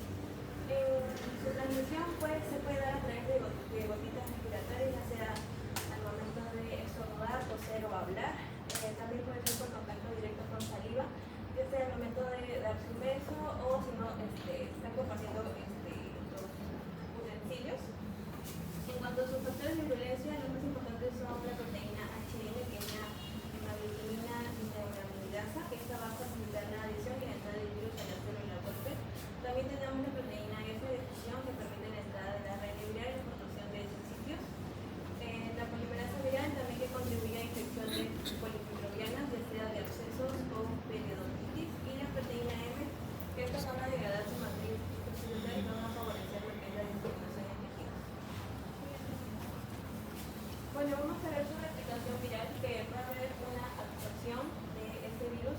Vamos a tener la proteína HN, que se va a unir a los receptores del ácido ciálico, como ya lo habló el doctor, en las células de la glándula parótida. Luego vamos a tener una fusión y entrada, que aquí va a contribuir lo que es la proteína F, que va a permitir la fusión de la envoltura viral con la membrana celular, en donde pues el ARN viral va a entrar a lo que es el citoplasma. Luego va a haber una transcripción y una traducción en la que el ARN negativo se va a transcribir a ARN mensajero. Se traduce en proteínas virales, como lo pueden ver aquí disponibles. FHN, MLPN, también la replicación del genoma. Aquí se sintetiza una copia completa del ARN viral. Y luego está el ensamblaje y la liberación, que las proteínas M y F van a ayudar al ensamblaje y el virus sale por lo que es gemación, llevándose una parte de la membrana de la célula huésped. En cuanto a sus mecanismos de patogenicidad, vamos a tener una unión y una fusión celular, en la que las proteínas H y F van a contribuir para que el virus penetre lo que son las células epiteliales respiratorias y acá se va a dar una infección localizada.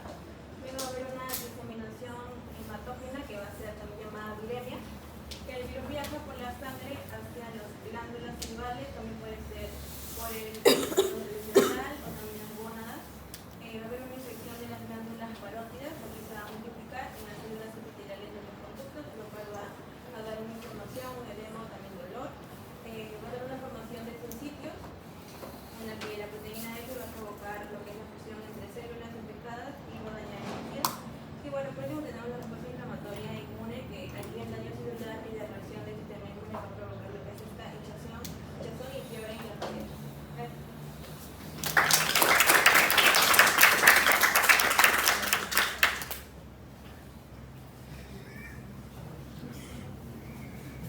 ¿No vendieron?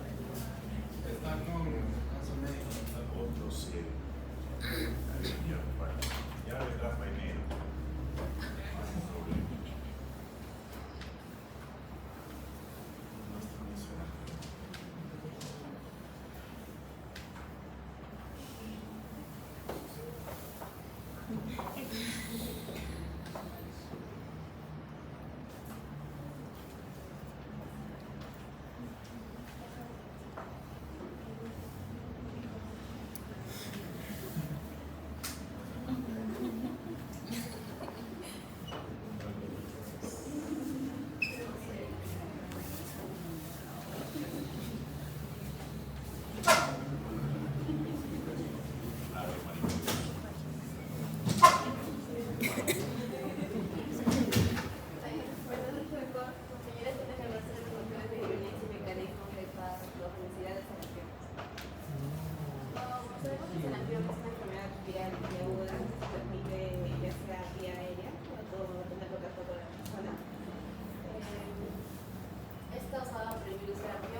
Como la comenté, la transmisión es por vía aérea mediante gotitas respiratorias al estornudar o al toser o al hablar, o la persona que está enferma, que padece el virus.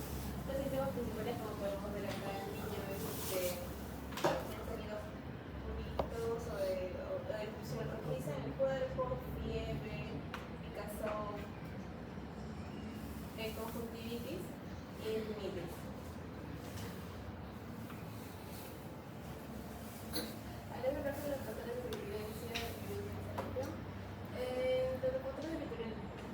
Primero tenemos la proteína E, que es la hemaglutinin, y puse la función o acción principal de cada proteína y también su consecuencia en el hueso, o sea, en la persona enferma. La proteína H, o hematulina como lo comenté, se unen a los receptores CD150 de células inmunes y máquinas 4 en el epitelio respiratorio. ¿Y qué va a causar esto en el huésped? Pues va a permitir la entrada del virus y le va a tener determinadas células que va a poder infectar, otras células que va a infectar. Tenemos la proteína EF, fusión.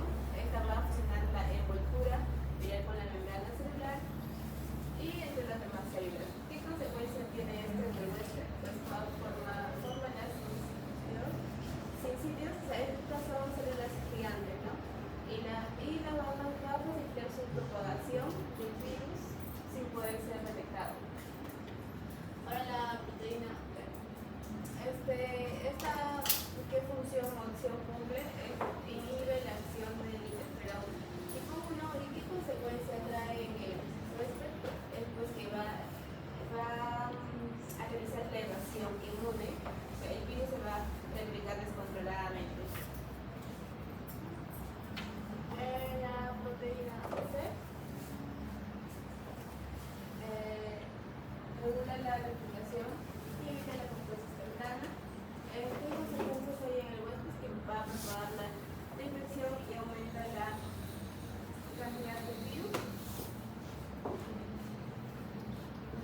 De la proteína M, ¿qué función cumple? Pues esa se va a encargar de coordinar el desablase, la salida de las partículas virales. ¿Y qué consecuencias trae en el huésped? Pues va a asegurar la producción de los nuevos virus. Tenemos también a la alta transmisibilidad con calor. Esta se propaga por el aire y gotitas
el órgano, por daño directo o daño inmunitario. ¿Y qué enfermedades se pueden tener como consecuencias? Tenemos la neumonía, la encefalitis y también la otitis.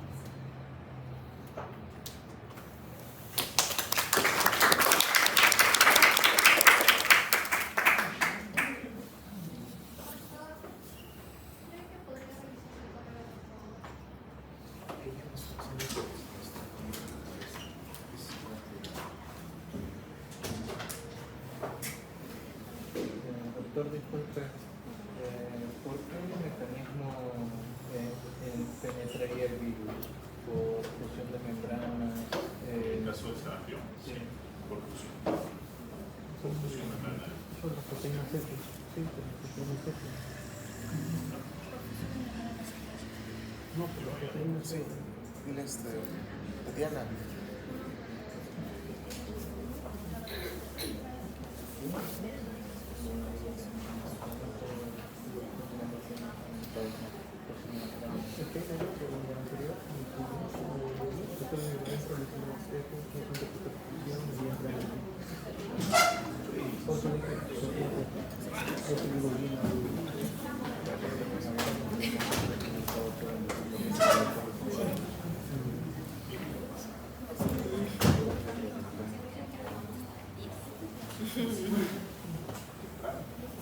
¿Tienen algo mejor que eso? Sí,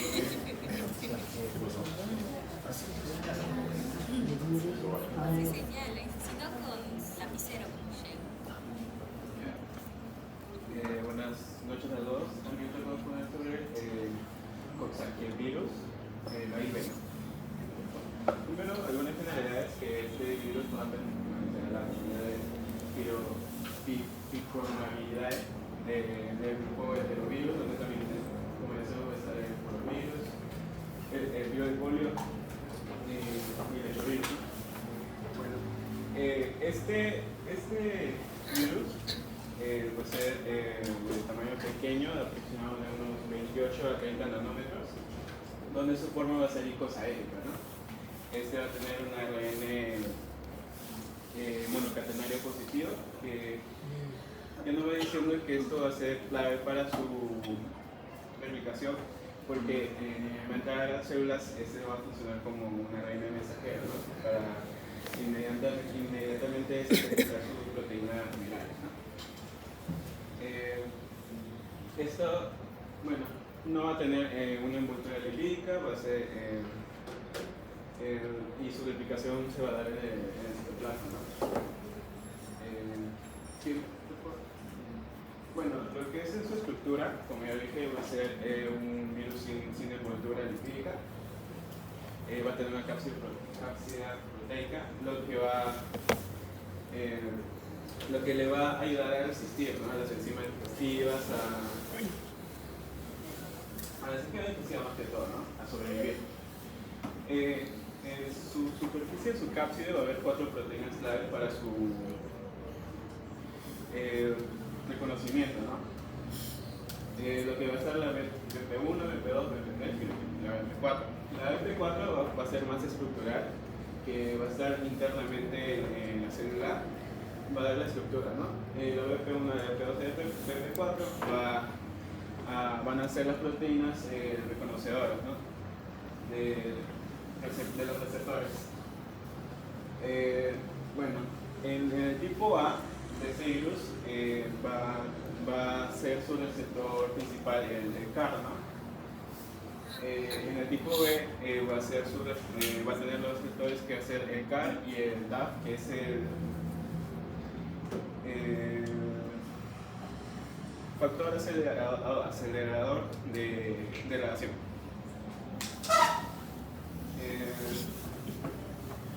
Esto, más que todo, ya que no tiene no tiene envoltura, más que todo, como ya dije, ayudar su síntesis de proteínas virales, que cuando ya el virus se internalice en la célula, este va a liberar su ARN del citoplasma, inmediatamente produciendo sus proteínas virales, donde van a ser se hace en citoplasma, donde al final se va a replicar su genoma y se van a aislar con partículas virales, con otras partículas virales.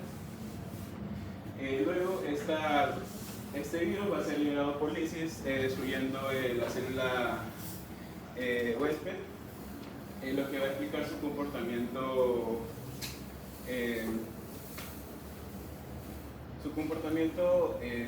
citolítico en las infecciones por este virus. Bueno, comenzando con sus mecanismos de patogenicidad, empezando por la vía de entrada, esto va a ser por la vía fecal oral o también la respiratoria, ¿no? Ya que no tiene una envoltura, esta va a ser resistente al ácido gástrico, a las bilis y a las enzimas gástricas, ¿no? Enzimas digestivas. Bueno, su replicación inicial se va a dar más que todo a nivel de las amígdalas, en las placas de Peye y en los enterocitos intestinales, ¿no? Van a tener preferencia. Luego también su bilirrubina primaria, que esto se va a dirigir se va a diseminar a la circulación por la sangre, a los ganglios, a los vasos, a lo que es el vaso de hígado, ¿no? Bueno, lo que está en sus reacción secundaria, esto que todo se va a dar en los tejidos diana, una multiplicación, esto más clínicamente va a dar sus síntomas, ¿no? Bueno, su tropismo y citotoxicidad, esto más que todo, si mal no recuerdo, el tipo A va a ser más que todo, va a tener tropismo por las células del corazón, de la piel, donde va a haber principales infecciones de pericarditis. Bueno, está la respuesta inmunitaria, que las monoglobulinas tipo A de los anticuerpos mucosos van a bloquear la entrada, los anticuerpos séricos, que es la inmunoglobulina G, van a evitar la diseminación, y la inmunidad celular va a ser el daño adicional, ¿no?, a la celular. Bueno, lo que es su eliminación va a ser luego de un aproximado de 30 días máximo, que volvió a fecal, ¿no? Es que incluso con inmunidad humoral activa. ¿Sientes, por favor? Bueno, pasando con los factores de violencia, como ya sabemos, el tropismo tisular va a ser su preferencia al tipo de tejido, donde tenemos que el tipo A, más que todo, va a tener su tropismo a la mucosa orofaringia, a la piel y al sistema nervioso central. En cambio, el tipo B va a tener su tropismo a lo que es el corazón, páncreas y también al sistema nervioso central, que se va a provocar los pericardios. Luego está su tipo de daño, que en diferencia de, bueno, la A va a ser citólisis en las células neuronales epiteliales, que se va a diferenciar que con la B, esto va a ser en los miocitos cardíacos, en las células neuronales y en las pancreáticas. Lo que es su receptor celular, como ya lo dije, el tipo A va a tener su receptor preferencial, que es el CAR, que es el receptor de adenovirus Coxsackie. Y el tipo E, que va a tener el CAR también, y también el factor de aceleración de la degradación, el complemento. Luego está su resistencia ambiental, que como ya dije, al no tener envoltura, este va a resistir a lo que es, bueno, en el caso del agua va a resistir al pH ácido, al calor y a los detergentes. Al igual que lo que es su velocidad de aplicación, lo que es referente al tipo A, va a ser su replicación alta y rápida, y también al igual que su diseminación. Lo que es el tipo B también va a ser su replicación alta, pero con una destrucción tisular localizada. lo que es la variabilidad genética, esta de tipo A va a tener una alta tasa de mutación, lo que le va a hacer esta parte semi-mutaria, al igual que el tipo B. Bueno, lo que es la base inmune, el tipo A va a describir las células de la respuesta adaptativa, ¿no? Y lo que es el tipo B va a inhibir la respuesta inmune adaptativa temprana. Gracias.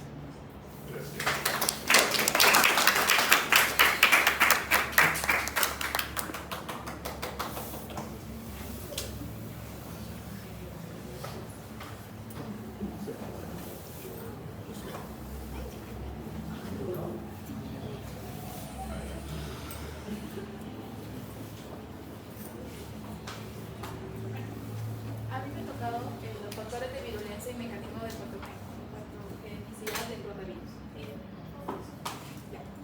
El rotavirus principalmente viene de la familia Rotaviridae. Este virus es desnudo, o sea que quiere decir que no tiene envoltura, pero tiene cápsida. Bueno, este va a tener ARN bicatenario, o sea, dos cadenas de ARN. Va a ser icosaedro en dos capas. Regular, la familia de Rotaviridae es un icosaedro, pero tiene dos capas. Pero en este caso, el rotavirus tiene tres capas. Y su replicación va a ser citoplasmática y se han clasificado en 5 especies de rotavirus, la A hasta la F, de A hasta la F, pero las que son infectadas en humanos, o sea, las que van a dar infección en los humanos, van a ser la A, la B y la C. Luego se transmite por vía fecal-oral y este infecta principalmente a las células, o sea, a los enterocitos maduros del intestino delgado, o sea, especialmente al abdomen y al hígado. Bueno, en este caso, como pueden observar acá, en el microscopio electrónico se ven como formas de rueditas, por eso es que se le denomina rotavirus. Y acá, como pueden observar, este rotavirus va a tener alrededor proteínas estructurales con que se le van a llamar PP, y a continuación vamos a explicar cada una de ellas, y las proteínas no estructurales que no van a formar no van a estar en la estructura de este rotavirus, sino que lo van a producir las células infectadas para la reproducción, para la replicación. Ahora los factores de violencia del rotavirus. Como les comentaba, pues esto tiene proteínas estructurales y proteínas no estructurales. Este rotavirus consiste en que su genoma tiene 11 segmentos de ARN. Aquí, como pueden observar, tiene 3 capas. Tiene la capa interna, cápside interna, cápside intermedia y la cápside externa. Entonces, las proteínas estructurales, que principalmente pues, son el PP1, que forma, como pueden observar acá, está en el núcleo, en la cápside interna. Este se denomina ARN polimerasa. ¿Qué quiere decir ARN polimerasa?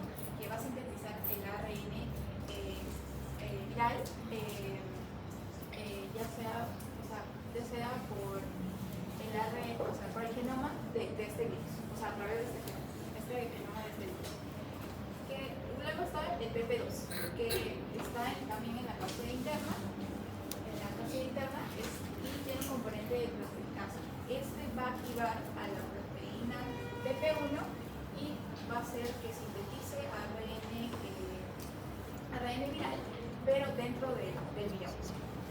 Luego, el BP3, que también forma de la cápside interna, que es llamado también como guanidinotransferasa, dice que es la colocación de la cabeza de la ARN. ¿Qué quiere decir eso? O sea, que va a colocar, digamos, una cabeza, digamos, de protección al ARN del virus para, digamos, que esta pues pueda ser utilizada dentro de esta célula para formar proteínas. Luego, en la BP4, que es estructura, es parte de la cápside externa, como lo podemos observar acá.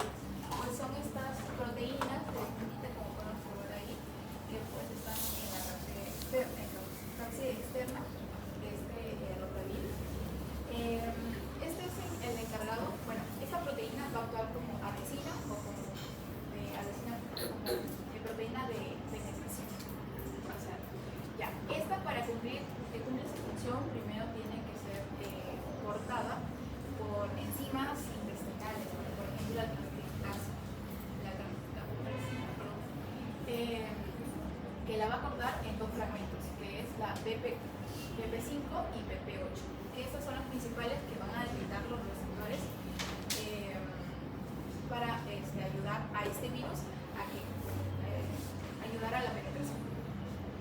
Luego está la PP6, que bueno, en el Murray dice que pertenece a su capacidad interna, pero en el dice que pertenece a su capacidad intermedia, pero como tiene tres capas, me imagino que es a la capacidad intermedia.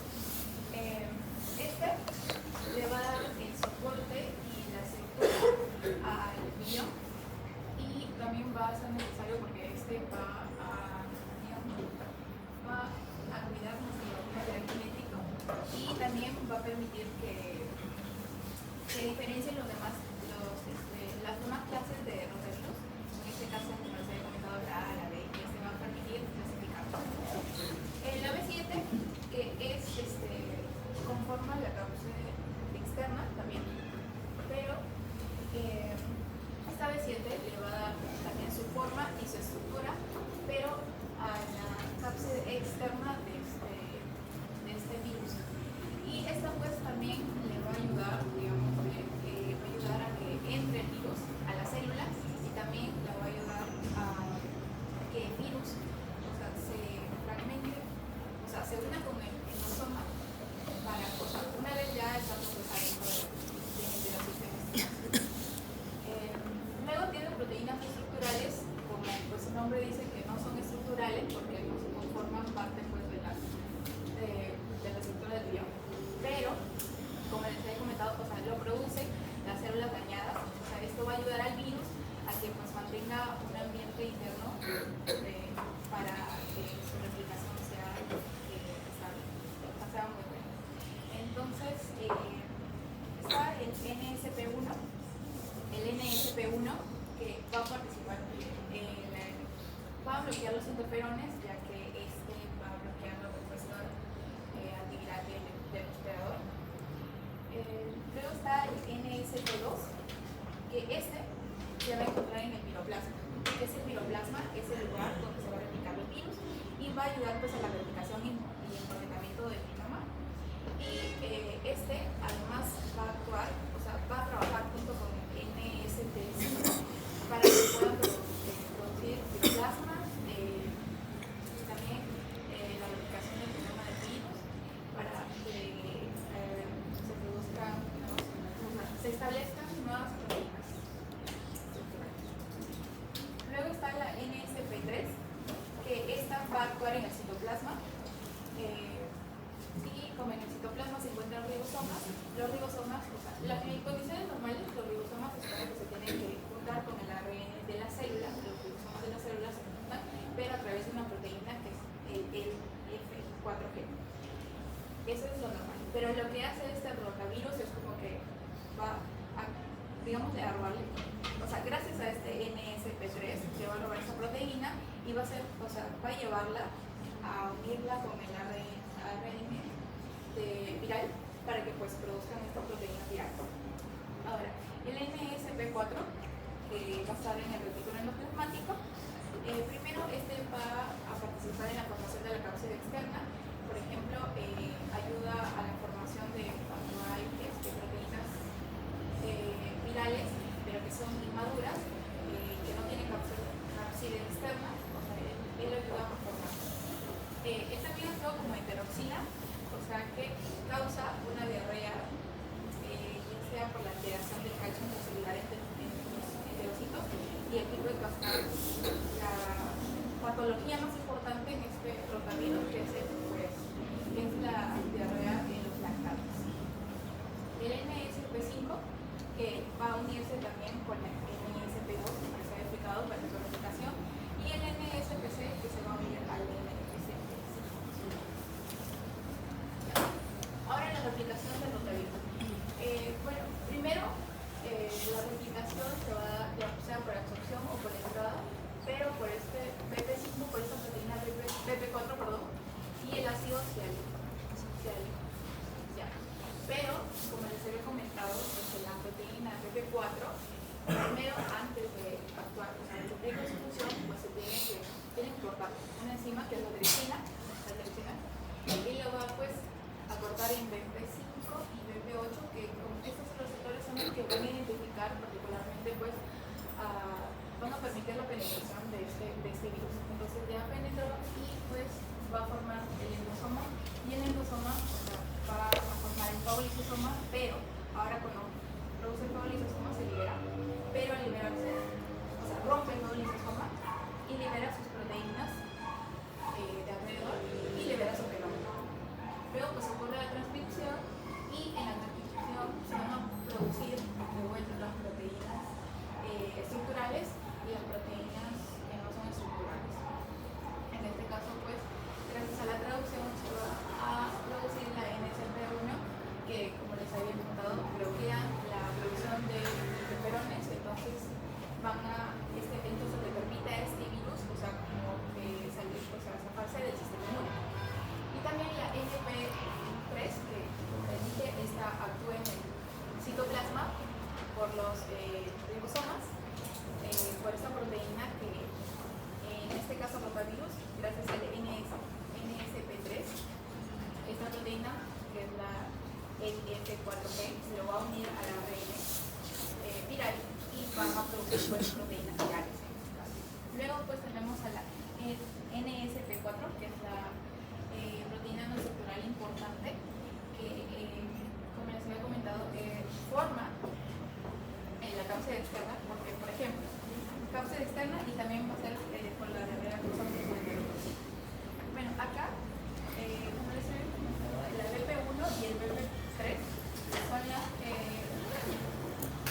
son proteínas de estructura que los va a formar también, y el BP2 es el encargado de unir, o sea, de hacer una base estructural del BP1 y BP2. Entonces se va a comenzar a unir en ensamblado la replicación, y gracias al BP6, que también pues pertenece a la cápsula interna, va a formarse poco a poco, y el piroplasma, que aquí es donde ocurre pues, la replicación, como les había dicho, del virus, gracias al NP2 y el NP4. Y luego, pero ahora esta proteína no estructural, que es la NSP4, le va a formar la capa externa de este virus. Como este virus ya es decirle inmaduro, le va a formar una capita de proteínas y la cápsula externa, y lo va a envolver, pero luego va a perderlo por la partícula transitoria envuelta en el BP7, y luego va a hacer lisis en el enterocito maduro, y luego va a ser expulsado por el exocitosis. Ahora la patogenia del rotavirus, como les había comentado, pues es de transmisión. Es de transmisión, o sea, se transmite fecal oral. No, sí, claro. Fecal oral, y va a infectar principalmente a las células, o sea, los enterocitos maduros, en este caso del intestino delgado, del duodeno y del hígado. Aquí, como yo les he explicado, pues ocurre la liberación de las partículas virales, se convertirá el ARN, o sea, la replicación, y luego va a hacer lisis en la célula y se va a ir. Luego, aquí es muy importante que ocurre la liberación de la proteína NSP4, que va a dirigir señales de activación, y lo que va a hacer, como les había comentado, va a producir una alteración en los niveles del calcio intracelular, lo que va a producir pues que en el enterocito, lo que va a producir que pues se secrete en agua y electrolitos al intestino, y lo que va a producir es la diarrea pues en los lactantes. Y las alteraciones, la activación de los canales de cloro, hiperplasia de las células y la activación del sistema nervioso entérico, y como consecuencias va a haber un aumento de secreción de cloro y agua, de electrolitos, como les había dicho. Bueno, también va a dar alteraciones como el esquema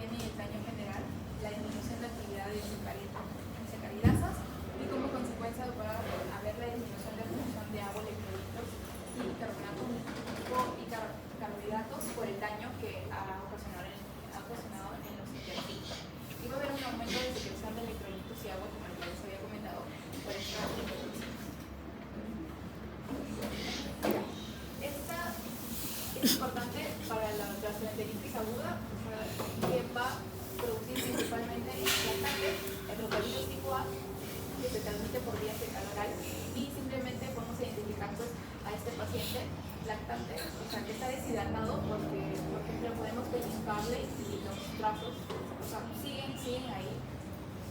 No es como una persona normal que te pellizca y pues desaparece al toque, pero esta no. Y esto es causado por una pues deshidratación ya intensa.